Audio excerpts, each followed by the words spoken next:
ধর্মের ভিত্তিতে কোনো সংরক্ষণ নয়। ওবিসি ইস্যুতে এবার বিধানসভায় সাফ জানিয়ে দিলেন মুখ্যমন্ত্রী মমতা বন্দ্যোপাধ্যায়। তাহলে কিসের ভিত্তিতে এবার সংরক্ষণ হবে? ওবিসি ইস্যুর জন্য রাজ্যে একাধিক সরকারি পরীক্ষা স্থগিত রয়েছে। তাহলে কি এবার সমস্যার সমাধান হবে?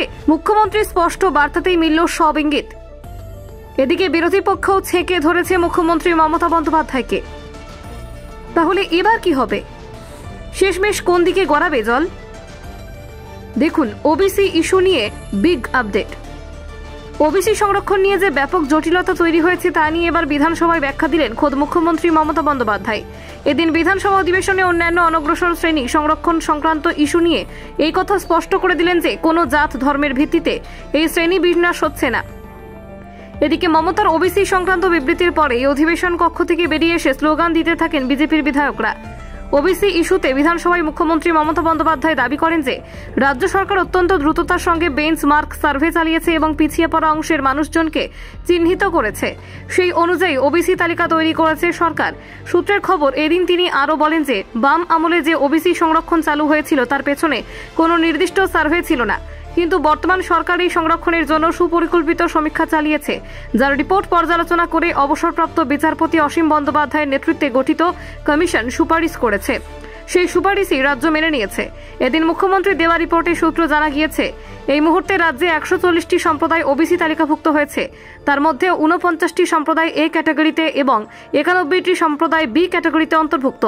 আরও 50টি সম্প্রদায়ের উপর সমীক্ষা চলছে এবং সেই সমীক্ষার রিপোর্ট পাওয়ার পর তাদের অন্তর্ভুক্তি নিয়ে সিদ্ধান্ত নেওয়া হবে।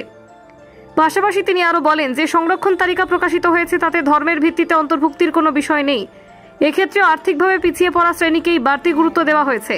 কেউ কেউ এই নিয়ে ভুল প্রচার করছে, তাদের বক্তব্য সঠিক নয়। বিধানসভায় এদিন ওবিসি নিয়ে সুপ্রিম কোর্ট, হাইকোর্টের নির্দেশ, কমিশনের সুপারিশ, সরকারি বিজ্ঞপ্তি সবই বিধানসভায় জমা দিয়েছেন মুখ্যমন্ত্রী মমতা বন্দ্যোপাধ্যায়। এদিকে মমতার ওবিসি সংক্রান্ত বিবৃতির পরই অধিবেশন কক্ষ থেকে বেরিয়ে এসে স্লোগান দিতে থাকেন বিজেপি বিধায়করা।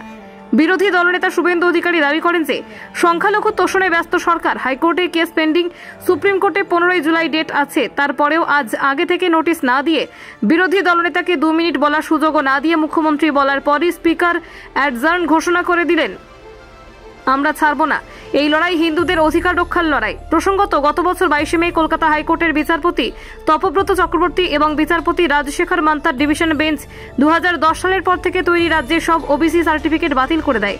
হাইকোর্টের নির্দেশে প্রায় 12 লক্ষ সার্টিফিকেট অকেজো হয়ে যায়। উচ্চ আদালতের ওই নির্দেশকে চ্যালেঞ্জ করে সুপ্রিম কোর্টে যায় রাজ্য। হাইকোর্টের ওই রায়কে চ্যালেঞ্জ করে অনগ্রসর শ্রেণী কল্যাণ দফতরও। এখন শেষমেশ কি হয় সেটাই এখন দেখার। Bureau report, news prime Times.